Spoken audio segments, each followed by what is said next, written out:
Kócsa László vagyok, egy olyan ember, aki nagyon utálja az ilyen mókusvakítós, szájbarágos, meggyőzős dumákat, és mérhetetlenül büszke vagyok arra, hogy úgy sikerült fölépítenem egy nagy MLM hálózatot, hogy nem kellett meghasonlulnom önmagammal, hanem lazán, barátilag tudtam beszélgetni emberekkel olyan értékekről, ami számra fontos. És az ötletem támad, hogy lenne, hogyha itt a kertbe beszélgetnénk egy kicsit arról, hogy mi is az az üzlet igazából, mi is az, hogy MLM is.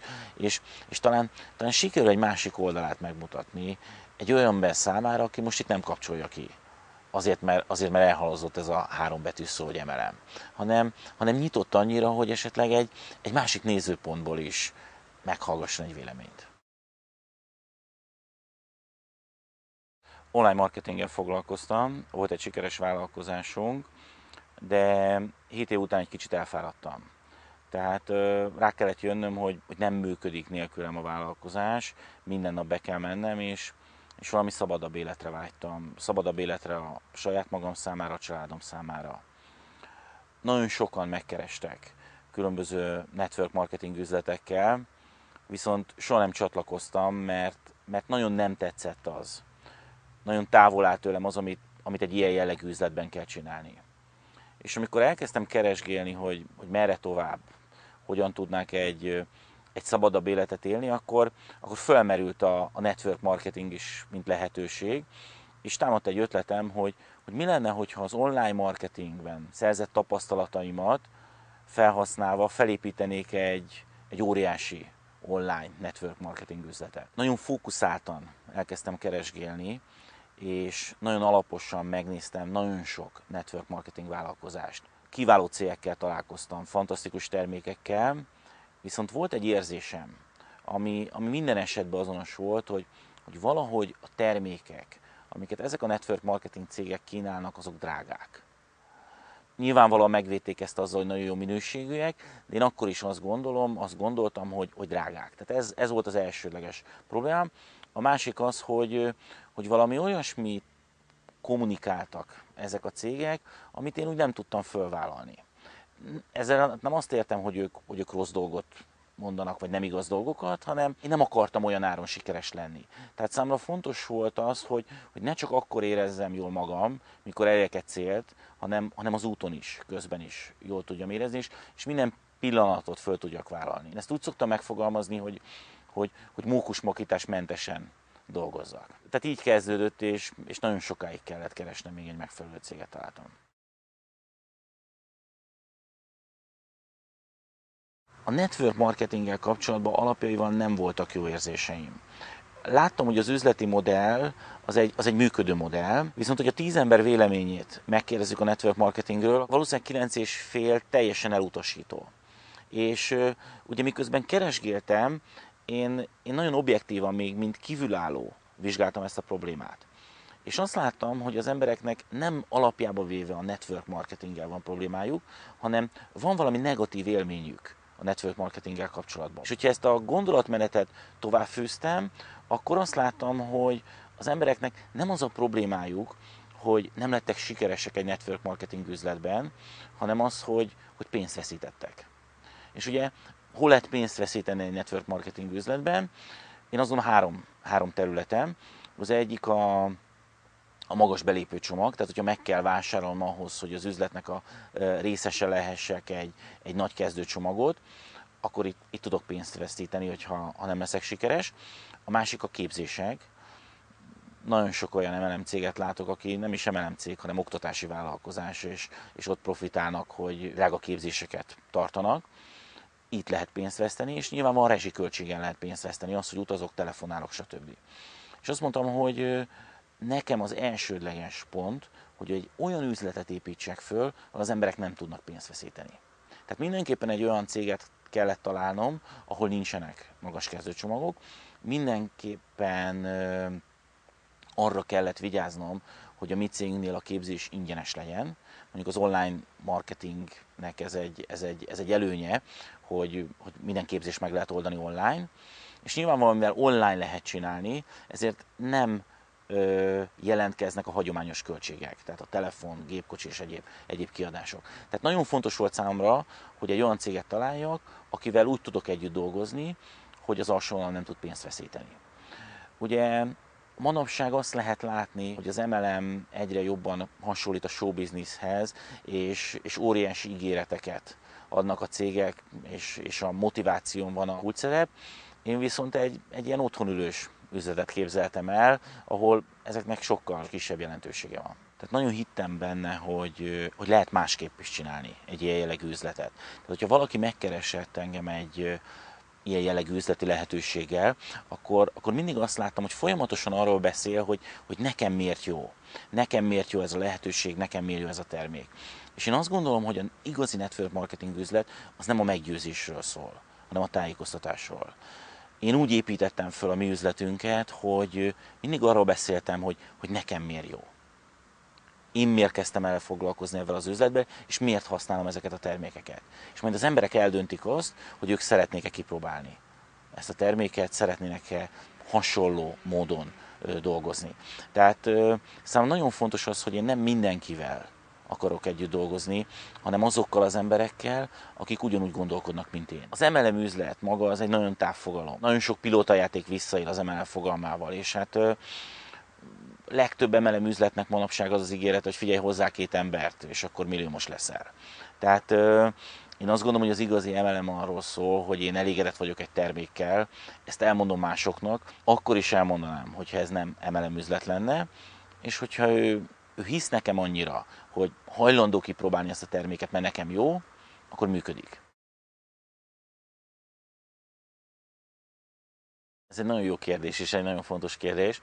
Nem volt azért olyan egyenes út, hiszen én is elkövettem először azt a hibát, hogy amikor úgy gondoltam, hogy hoppá, megtaláltam azt, amit keresgéltem, megtaláltam azt a termékkört, amit én keresgéltem, akkor belelkesedtem és elborultam. Tehát nem néztem meg azokat a dolgokat, amiket amúgy le volt írva, hogy meg kellene nézni. Tehát nyilvánvalóan én nem tekintem magamat egy MLM zsoldosnak. Tehát nekem fontos az, hogy milyen a cég, milyen a termék, és azt mondtam, hogy csak olyan termék érdekel, amit az emberek akkor is megvennének, hogyha nem az MLM üzletben lenne értékesítve. Tehát, hogyha az üzletet levesszük róla, akkor ugyanolyan az áron, ugyanolyan minőségben azt a terméket levennék egy áruház polcáról. És ráadásul egy olyan terméket kerestem, amire az embereknek szükségük van. Tehát ahol nem kell igényfelmérést csinálni és bemutatni nekik, hogy figyelj, te ezt nem tudtad, de neked szüksége van erre a termékre. És ugye amikor találkoztam a kávéval először, akkor azt mondtam, hogy igen, ez az. Ez a termék, amit kerestem. Igen, ez az embereknek szükségük van. Nem kell róla beszélni, hogy te akarsz inni kávét vagy sem. Azt kell eldöntened, hogy ki akarsz-e próbálni egy másikféle kávét. Viszont az első cég, akivel találkoztam, az nagyon rövid úton kiderült, hogy hát nem komoly, és másodjára nem akartam hibázni. Tehát ez szerencsére gyorsan kiderült az első cégről, és akkor leültem, megálltam egy pillanatra, és azt mondtam, hogy oké, ide nekem az összes piaci szereplőt, nézzek meg mindenkinek minden termékét. Így találkoztam a DXN-nel, és távolról úgy tűnt, hogy a DXN a legjobb. De akkor ez már nekem nem volt elég, hanem azt mondtam, oké, akkor nézzük meg, hogy ki ez a DXN. Ugye ez volt 2008 nyarán, és kiutaztam Malajziába személyesen lecsekkolni a céget. Ugye MLM-es tankönyvekben le van már írva az, hogy mi alapján kell választani céget, hány éves, rendelkezik-e saját termelőkapacitással, vannak-e olyan vezetői, akik a kezdetektől ott vannak, hányszor változtatta meg a marketing tervét, stb. És határozottan úgy nézett ki, hogy a DXN az a cég, akit én keresek, és kiutaztam Malajziába, és személyesen is meggyőződtem erről. Amikor ezt láttam, akkor azt mondtam, hogy oké, akkor húzzunk bele, hiszen azért itt volt egy aprócska kihívás ebben a dologban, hogy a cég nem volt itt Európában. Tehát nekem kellett idehoznom, és nekem kellett elmondanom először, hogy van egy ilyen lehetőség, ami nyilvánvalóan nem egy egyszerű dolog, hiszen még mai napig is nagyon sok emberben az a kép él el, azt könyvem tévesen, hogy azok keresik a legtöbbet az MLM üzletben, akik elindítják. Az a pilótajátékokra igaz. Az MLM üzletben azok keresik a legtöbbet, akik a legjobban csinálják, és a legfókuszáltabban. Amikor én kiutaztam Malajziába, akkor már hallottam egy-két cégtől azt, hogy neki van a legnagyobb ganoderma ültetvénye a világon, és számomra nagyon megnyugtató volt az, hogy Kuala Lumpurban, a szálloda haljában, amikor levettem egy utazási prospektus Kedah tartományról, ahol a DXN található, és benne volt, hogy látogass meg a világ legnagyobb ganoderma ültetvényét, a DXN ültetvényét, hiszen ez egy nyilvános ültetvény, bárki bemehet. Akkor, amikor leszálltam a repülőről, akkor egy óriás plakátot láttam, amit nem az én kedvemért tettek oda, amin az állt, hogy a DXN Malajzia legnagyobb MLM exportőre. Nagyon, nagyon meggyőző volt számomra az, hogy láttam az ültetvényeket, láttam a gyárat, és ugye a cégnek van egy koncepciója, ami igazából választ adott számomra a legkritikusabb problémára, amit az elején említettem, az árra. Ez az úgynevezett One Dragon koncepció. Ez azt jelenti, hogy a cég mindent egy kézben tart. Tehát saját ültetvényei vannak, saját gyárai vannak, saját fogyasztói hálózata, saját terjesztői hálózata, és ez nem csak a minőségre a garancia, hanem az ára is. Tehát én most azzal a nyugalommal ülök itt, egy olyan időszakban, amikor havonta jelenik meg egy új ganodermás kávés cég, hogy tudom azt, hogy ugyanezt a minőséget más cég nem tudja ugyanezen az áron előállítani. És a mi termékeink árai, azok mindenki számára elérhetőek. Tehát, hogyha holnaptól nekem semmi közöm nem volna ez az MLM üzlethez, akkor is megvenném ezeket a termékeket, mert nem tudom ugyanezt a minőséget máshol ugyanilyen áron, vagy ennél olcsóbban beszerezni. Az, hogy én miért is vagyok itt ebben az üzletben, annak egy nagyon egyszerű oka van, mert itt van kávé. Van egészséges kávé, van ganodermás kávé. És ugye a kávénak üzleti szempontból van néhány olyan tulajdonsága, amit én úgy szoktam mondani, hogy mindent visz. Ugye az egyik ilyen dolog, hogy az emberek azok nem felejtik el a kávéjukat meginni. Tehát én nem találkoztam még olyan emberrel, aki délelőtt 11 órakor a homlokára csapott volna, hogy hoppá, elfejtettem meginni a reggeli kávémat. Azt tapasztalom, hogy az emberek nem akarnak lemondani a kávéjukról. Tehát manapság lehet ilyeneket hallani, hogy gazdasági válság van, az emberek kevesebbet költenek, de ez nem a kávépiacra jellemző. Tehát lehet, hogy valakinek most nem lett munkája, de a kávéját, a mindennapi kávéját meg fogja inni. És ami még ennél is fontosabb, hogy az emberek többsége az nem kávéfogyasztó, hanem kávéfüggő. És nem tudja úgy elképzelni a napját, hogy ne igya meg a kávéját, mindenáron ragaszkodik hozzá. És azt tapasztalom, hogy azok az emberek, akik kipróbálják a ganodermás kávét, azok egy idő után nem kávéfüggők lesznek, hanem ganodermás kávéfüggők. Tehát nem tudják meginni a hagyományos kávét. Hogy ennek mi az oka? Nagyon egyszerű. Az embernek az ízlelő bimbói átalakulnak. Tehát, hogyha elkezd fogyasztani egy olyan kávét, amiben nincsenek adalékanyagok, természetes a feldolgozási eljárása, nincsen sersav tartalma, viszont benne van egy nagyon hatékony gyógygomba, ezért egy idő után a szervezete megszokja a jót. És amikor majd megkóstol egy hagyományos kávét, amiben van ízfokozó színezék, rengeteg csodálatos anyag, akkor utóíze lesz neki.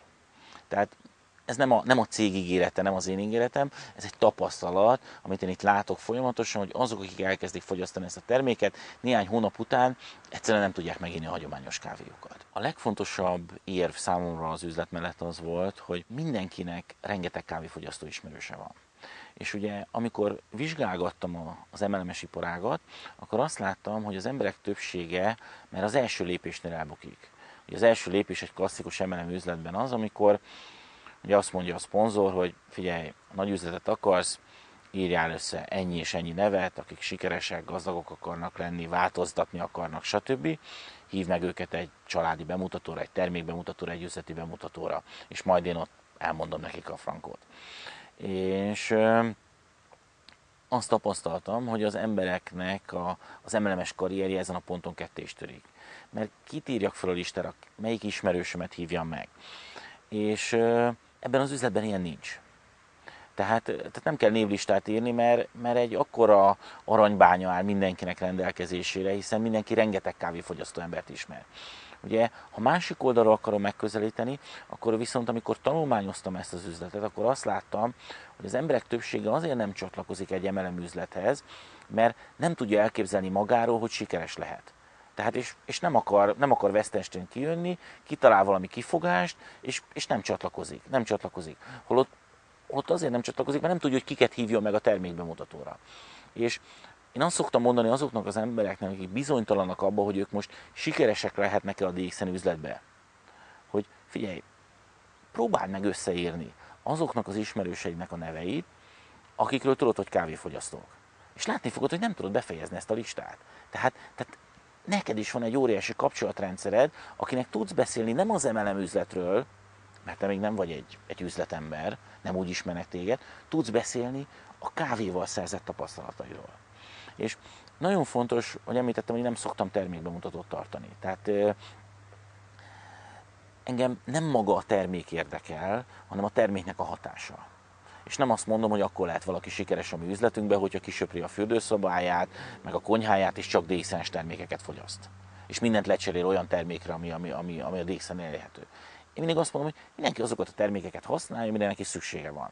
És hogyha egy másik termék szerinte jobb, akkor fogyassza azt a terméket. Tehát nem ezen múlik az üzleti siker. Az üzleti siker azon múlik, hogy amit használok, arról meg vagyok győződve, hogy akkor is fogyasztanám, ha ez nem MLM üzletben lenne. Tehát ez egy nagyon fontos dolog, hogy én ezt a kávét akkor is ezt fogyasztanám, hogyha semmilyen üzleti érdekem nem fűződne hozzá. És ezt ez igazán magabiztossá. Ez nagyon érdekes, mert igazából én úgy építettem fel ezt a nagy üzletet, hogy soha nem tartottam termékbemutatót. Azt gondolom, hogy előadói oldalról, bármit is mondok én a termékekről, az nagyon ilyen ügynökszagú. Tehát igazából én két termékkel dolgozok. Az egyik a kávé, és amikor a kávéról beszélek, akkor a saját tapasztalatomról beszélek, illetve arról, hogy nagyon egyszerű a helyzet, hiszen az illetőnek egyetlen egy dologról kell döntenie, hogy hajlandó kipróbálni egy másfajta kávét. Tehát azt a minimális kockázatot úgymond vállalja, hogy megkóstol egy kávét, és hogyha ízlik neki, akkor esetleg kipróbálja, hogy nála is ugyanaz működik-e, mint nálam. Ugye a kávéval egyetlen egy probléma van, hogy nem olyan jók a statisztikái. Tehát lehet találkozni olyan emberrel, aki nem kávézik. Ugye egyes kutatások szerint a felnőtt lakosságnak mindössze, ezt idézőbe tenném, a 83% a kávéfogyasztó, illetve sokkal inkább kávéfüggő. Viszont van egy másik termékünk, aminek sokkal jobbak a statisztikái. Egyes kutatások szerint a felnőtt lakosságnak a 99% az naponta mosakszik. Ezért én a másik termék, amivel dolgozok, az a szappan. Mert ha valaki nem kávézik, akkor valószínűleg szappant azért használ, vagy valamilyen más alternatív megoldást. És igazából ez a két termék az, ami szerintem mindenkinél működik. Tehát a kávé annál, aki kávéfogyasztó, a szappan annál, aki mosakszik. És bárki ki tudja próbálni, a kávénál néhány napon belül érezhető a különbség, a szappannál azonnal érezhető a különbség. Kedvenc mondásom az, hogy nem azért mondom, hogy jó a kávé, mert ebben az üzletben vagyok, hanem azért vagyok ebben az üzletben, mert a kávé jó. És ez óriási különbség. Ugye én nem vagyok sem élelmiszeripari mérnök, nem vagyok sem orvos, sem természetgyógyász. Ezért teljesen mindegy, hogy én mit mondok, nem lehetek hiteles a termékekkel kapcsolatban. És azt gondolom, nem is az számít, amit én mondok, hanem az, amit az illető tapasztal. És itt utalnék vissza megint a termék árára, hogy szerencsére abban a helyzetben vagyunk, hogy bárki kipróbálhatja a termékeket, bárki megengedheti magának, és nem nekem kell hinni, nem egy MLM-es ügynöknek, hanem a saját tapasztalatának. És ez ilyen mérhetetlen nyugalommal és lazasággal tud eltölteni. Nagyon szerencsés helyzetben vagyunk, mert a cégnél óriási tapasztalatai tőke van a termékekkel kapcsolatban. Tehát nekem egy pillanatig sem kell orvos természetgyógyászt játszanom, hanem azt mondom, hogy figyelj, nem értek hozzá, én azt szoktam mondani, hogy figyelj, nem is érdekel, tudom, hogy működik, és a cég tud rá válaszolni. Tehát a cégnél vannak ganoterapeuták, a cégnél vannak orvosok, és ők hitelesen, hiszen az a szakmájuk, el tudják mondani a tapasztalataikat, és tudnak megoldást nyújtani a te problémádra. Én nem gyógyítok, nem vagyok gyógyító, nem vagyok sem orvos, sem természetgyógyász. A cégnek több mint 100 terméke van, nagyon sok területet lefed, tehát vannak élelmiszerek, vannak étrendkiegészítők, vannak személyes higiéniás termékek, vannak kozmetikumok, de úgy tudtam felépíteni egy üzletet, hogy nem ismerem az összes terméket, és nem kellett ezekről bemutatót tartanom. Viszont azzal a megnyugvással tudom mondani az embereknek, hogy figyelj, próbáld ki, tapasztald meg, ne az üzlet miatt dönts, hanem a termék miatt. Ez nagyon lényeges volt számomra, hogy én nem egy üzleti networköt építek, hanem egy fogyasztói hálózatot. Ugyanis a fogyasztói hálózat adja a stabilitást. Nagyon sok MLM-es vezetőt ismerek, akinek voltak nagyon magas jövedelmei. De a havi jövedelme attól függ, hogy hány új ember csatlakozik hozzá havonta magas kezdőcsomaggal. Viszont az MLM-nek ugye a legnagyobb ígérete a passzív jövedelem, és a passzív jövedelem a fogyasztókból van. Tehát azokból a fogyasztókból van a stabil jövedelem, akik az üzlettől függetlenül a terméket vásárolják. Tehát nagyon lényeges volt számomra, hogy egy fogyasztói hálózatot építsek föl, és ezért is mindig a termékre helyeztem a hangsúlyt.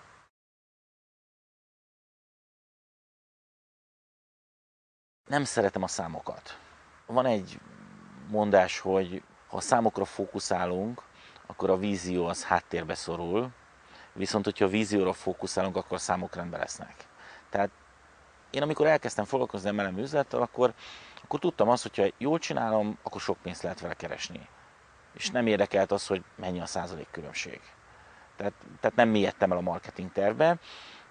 Nyilvánvalóan megnéztem a DXN-nek a marketing tervét, és láttam benne a legfontosabb dolgot számomra, hogy nincsenek kötelezettségek. Tehát volt egy ilyen déjà vu érzésem, hogy végre itt egy cég, aki felnőtt emberként kezeli az üzletépítőit. Tehát nem azáltal akarja motiválni, hogy különböző kötelezettségeket támaszt, ha nem hozod ennyi forgalmat, akkor visszaesel, kezdheted újra, stb. Hanem azt mondja, hogy figyelj, annyi terméket vásárolj, amennyire szükséged van, olyan tempóba építed az üzleted, amilyen tempóval szeretnéd, de annyi pénzt is fog keresni. Úgyhogy én egy másik oldalról közelítem meg az üzletet. Szerintem az MLM üzlet az úgy működik, hogy ha valaki hall egy tájékoztatót, beszélnek neki a termékről, a lehetőségről, akkor úgy egy ilyen kellemes érzést tölti el. Tehát ez alatt azt értem, hogy úgy gondolja, hogy hoppá, akkor most tudok változtatni. Ezt én is meg tudom csinálni, én is sikeres lehetek. És ez valóban egy jó lehetőség. És ezt nagyon sok esetben nyilvánvalóan a cégek professzionális technikával elérik. És általában ez az érzés, ez addig szokott tartani, míg az illető haza nem ér. És ott elmondja ezt a lehetőséget a szüleinek, a feleségének, férjének, barátainak, akik azonnal biztosítják arról, hogy egyrészt ennek semmi értelme, másrészt erről abszolút alkalmatlan. Így működik az MLM üzlet mindenkinek. És hogyha visszaemlékszünk arra, amit az elején mondtam, akkor ez teljesen normális, hiszen a legtöbb embernek negatív tapasztalatai vannak az MLM üzlettel, mert pénzt vesztett, vagy valaki, akit ismer, az pénzt vesztett rajta, és meg akarja ettől óvni a szerettét. És az illető ott van és nincs erre válasz. Tehát ez velünk is ugyanígy volt. Tehát amikor én hazajöttem Malajziából, és elkezdtem beszélni a közeli ismerősöknek arról, hogy figyeljetek, ganodermás kávéval fogunk foglalkozni, akkor mindenki biztosított arról, hogy ez a legbutább ötlet. Senki nem fog Európába gombás kávét inni. Tehát felejtsd el. És amikor én az üzletről beszélek, akkor arról szoktam beszélni, hogyha ugyanezzel a szituációval találkozik valaki, akkor mit kell mondani? Tehát mik azok az érvek az üzlet mellett, ami miatt igenis ezzel megéri foglalkozni, és ami a kétkedőknek válasz lehet. Ugye az első ilyen dolog, hogy egy olyan termékkel foglalkozunk, amire az embereknek szükségük van. A kávé az egy élvezeti cikk. A másik, hogy van egy olyan marketingterv, ami kötelezettségtől mentes, tehát nem lehet pénzt veszíteni. Itt a mi üzletünkben az illető egyetlen egy dolgot veszíthet, a szabadidejét. Azt a szabadidejét, amit erre az üzletre szánt. Semmi mást. Annyi terméket vásárolsz, amire szükséged van, olyan tempóba haladsz, amire szükséged van, minden képzés elérhető teljesen díjmentesen, interneten keresztül, tehát nem veszíthet pénzt. Tehát nagyon lényeges az is, hogy nem kell orvosnak lenni, nem kell természetgyógyásznak lenni, mert a cégnél van egy professzionális terméktámogatás. Tehát ugye Ázsiában mások a szabályok, mint itt Európában, ezekkel a termékekkel gyógyítanak, és a DXN mögött áll egy 20 éves gyógyítói tapasztalat, egy adatbázis. Tehát bármikor mondhatom bárkinek, hogy figyelj, ne nekem higgyen, ne az én tapasztalatomra támaszkodjon, hanem kérdezze meg Malajziából, is elmondják neki. De abban a szerencsés helyzetben is vagyunk, hogy a Ganoderma a DXN termékeinek a fő alkotóeleme, az nem egy ilyen újdonsült csodaszer. Tehát ha valaki fölmegy az internetre, akkor több ezer oldalnyi független kutatási tapasztalat áll rendelkezésre. Aztán nagyon lényeges dolog, nagyon lényeges válasz az üzlet mellett, hogy van egy kiváló logisztika. Tehát fölmegy valaki az internetre, bankkártyával ki tudja fizetni a termékeket, másnapra itt van futárszolgálattal, vagy bemegy valamelyik lerakatba, megvásárolja, tehát abszolút könnyen az adott ország területein belül hozzá lehet jutni a termékekhez, és minden engedéllyel természetesen rendelkeznek ezek a termékek. Nyilvánvalóan a legfontosabb válasz az üzlet mellett számomra az online üzletépítés lehetősége. Tehát ezt mi tettük hozzá ez a kiváló lehetőséghez, és kifejlesztettünk egy rendszert, ami több elemből áll. Az egyik, hogy van egy toborzó weboldal, ami nem csak egy sima weboldal, hanem igazából a teljes folyamatot végigviszi. Tehát lehet a weboldalon keresztül automatikusan regisztrálni, lehet terméket vásárolni, és ami nagyon fontos, hogy az anyacég ezt ki is szolgálja. Tehát nekem nem kell senkinek se terméket küldeni, valaki megtalálja a weboldalam, megtetszik neki a lehetőség, beregisztrál, megrendel a terméket, és én lehetek éppen a világ másik pontján is szabadságon, a cég kiszolgálja őt. És nagyon fontos, hogy ezt követően kap teljesen díjmentesen egy hozzáférést egy úgynevezett online oktatási rendszerhez, ahol minden információt megtalál. Tehát nem nekem kell itt lépésről lépésre végigvezetnem, hanem van fönn egy 6 órás online startképzés, van fönn egy 6 órás online üzletépítő szeminárium, ahol minden kérdésére választ tud kapni. És ezen kívül rengeteg orvosi előadás, rengeteg szakmai anyag. És ez teljesen díjmentesen, tehát nem lehet pénzt veszíteni, úgymond. Tehát az illető teljesen díjmentesen kapja ezt a lehetőséget, és teljesen díjmentesen rendelhet magának bármilyen nyelven weboldalt. Jelen pillanatban 18 európai nyelven érhetők már ez a weboldalrendszer, tehát hogyha valakinek van mondjuk Ukrajnában egy ismerőse, akkor rendel magának egy ukrán weboldalt, elküldi az ukrán nyelvű weboldalt, az ismerős azon keresztül be tud regisztrálni, tud terméket rendelni, és az ukrán iroda kiszolgálja. És utána kap az ukrán intranethez egy hozzáférést, az ukrán oktatási rendszerhez, ahol ugyanúgy képzési anyagokat talál. Tehát mi úgy építettünk fel egy nemzetközi üzletet, hogy megmutattuk a weboldalunkat, és különböző országokból találtak ránk kiváló emberek, akik ma már a barátaink, és online indítottuk el az üzletet. Jogosan merülhet fel a kérdés, hogy oké, de hát hogyan tudom ezt az üzletet csinálni? Azt gondolom, hogy az alapvető probléma az MLM üzletben az, hogy az emberek úgy próbálnak fölépíteni egy üzletet, hogy nem hitelesek valamiben. Tehát az MLM üzletben kétféle ember van, aki hiteles és aki nem hiteles. Nagyon fontos, hogy csak akkor tudunk építeni üzletet, hogyha hitelesek vagyunk. Ugye az online üzletépítés egy kicsit más, hiszen ott a weboldal bennünket hitelessé tesz, hiszen egy professzionális weboldalt adunk mindenki számára. Viszont offline világban ez már másképp működik. Tehát valaki eljön egy MLM-es szemináriumra, és holnap megkeresi a barátait, és elkezd neki számokat mondani, elkezd neki rajzolni, akkor ne csodálkozzon, hogyha nem akarnak hozzá csatlakozni. Tehát én azt gondolom, hogy mindenki hiteles lehet, az a saját terméktapasztalat. Mert hogyha valakinek nincs üzleti múltja, viszont a termékkel pozitív a tapasztalata, és azt elmondja másoknak, ezt nem lehet megkérdőjelezni. Tehát, hogyha én azt mondom, hogy nekem elmúlt ettől a kávétól a gyomorégésem, akkor ezt senki nem veheti el tőlem, ezt senki nem kérdőjelezheti meg. És akinek szintén gyomorégése van, annak azt érdekelni fogja ez a lehetőség. Tehát szerintem amivel mindenki tudja építeni az üzletét, mivel mi egy fogyasztói házat építünk, az maga a saját terméktapasztalat. És ugye tisztába kell lenni azzal, hogy egy olyan világot élünk, hogy az emberek nagyon utálják, hogyha el akarnak nekik adni valamit. Viszont nagyon szeretnek vásárolni. Én mindig azt szoktam mondani, hogy ha valaki azon morfondírozik, hogy hát ő tudná-e csinálni ezt az üzletet, akkor csináljon egy nagyon egyszerű tesztet. A teszt a következőképpen néz ki. Nem beszélek senkinek a termékről, és nem beszélek senkinek az üzleti lehetőségről. Azt mondom, hogy ezt a tesztet mindenki tudja csinálni. Viszont elkezdem fogyasztani a terméket nyilvánosan. És nem beszélek róla. Tehát, ha valakinek van egy munkahelye, bemegy a munkahelyére, és elkezd inni ezt a kávét. És nem beszél senkinek róla. Mi fog történni? meg fogja kérdezni az ismerősei, vagy a kollégái, hogy hát figyelj, miért ezt a kávét iszod?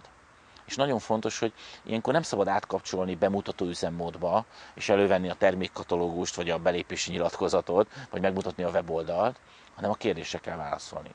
Figyelj, azért iszom ezt a kávét, mert ettől elmúlt a gyomorégésem. Vagy ami nekem pozitív tapasztalat. Tehát ez nagyon fontos, hogy arról beszélek, hogy nekem miért jó ez a termék. És nem arról, hogy neki miért lehet jó ez a termék. Akinek nincs munkahelye, annak még van néhány nagyon egyszerű javaslatom, hogy tesztelje, hogy ő tudja ezt csinálni. Ha elmegy az ismerőseivel kávézni, akkor kérjen egy csésze forró vizet. És fogyassza ezt a kávét. És ne beszéljen róla. És meg fogják kérdezni, hogy hát figyelj, miért ezt a kávét iszod? És nem átkapcsolok bemutató üzemmódba, hanem a kérdésre válaszolok. Azt gondolom, hogy ha valakihez érkezik egy vendég, akkor meg szokta kínálni kávéval. Kínálja meg ezek után is egy hagyományos kávéval, ne DX-es kávéval. És ő pedig igye a DX-es kávét. És a vendég meg fogja érezni, hogy mi ez a kávé, te miért ezt iszod. Ja, tudod, nekem gyomorégésem volt, és ettől elmúlt. És őt is érdekelni fogja, hogyha van hasonló problémája. Tehát nagyon lényeges, hogy nem eladni, hanem megmutatni. És akkor mindenki meg tudja tapasztalni, hogy az embereket nem a termék érdekli elsősorban. Az emberek többségét nem az emelemes üzleti lehetőség érdekli elsősorban, hanem a megoldás. És ez egy nagyon nagy különbség. Hogyha valaki eljön hozzám és arra panaszkodik, hogy neki ez az üzlet nem működik, akkor 99%-os biztonsággal meg tudom neki mondani, hogy ennek az oka, hogy túl sokat beszél. Mindent el akar mondani. Ott az embereket csak egy apró dolog érdekli, az, hogy miért is lehet jó neki ez a dolog. És ezt a legjobban úgy tudom bemutatni, hogyha a saját példámról beszélek. Tehát nem róla, hanem magamról. Nekem. Én miért foglalkozok ezzel az üzlettel. Én miért fogyasztom ezt a terméket. És majd eldönti azt, hogy a számára is érdekes ez a lehetőség, érdekes ez a termék. Azt gondolom, hogy a legnagyobb probléma, amit az emberek elkövetnek, és emiatt utálják nagyon sokan ezt az üzletágat, hogy elfelejtik, hogy az MLM üzleten kívül is van élet. Tehát bejönnek egy ilyen üzletbe, és mindenkit be akarnak szponzorálni. Mindenkinek meg akarják mutatni a terméket, és mindenkire rá akarják nyomni ezt a lehetőséget. Holott az MLM-en kívül is van élet. Nagyon fontosnak tartottuk mi az, hogy nem akartuk az összes barátunkat behozni. Nem akartuk az összes ismerősünknek megmutatni ezt a dolgot. Megmutattuk azt, hogy mi mivel foglalkozunk. És akiket érdekelt ez a lehetőség, azok jöttek maguktól. És ezért nem mennek át a másik oldalra a barátaink. Ez egy nagyon fontos dolog.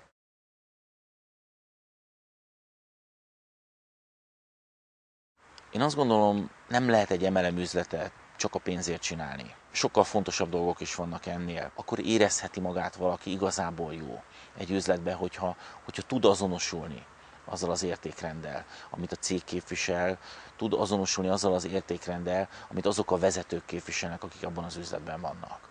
Ugye az MLM üzletnek az ígérete, a legnagyobb ígéret a passzív jövedelem. Tehát nem árt megnézni, hogy a vezetők jövedelme az miből van. Nagy értékű kezdőcsomagokból, vagy pedig egy stabil fogyasztói hálózatban. Én azt szeretném kívánni mindenkinek, hogy megtalálja azt a lehetőséget, amiben a legjobban érzi magát. Én mindig azt szoktam mondani a csapatomnak, a tagjainak, hogy nagyon fontosak a célok, nagyon fontosak az eredmények, de mégis a legfontosabb az, hogy jól érezzék magukat az üzletben.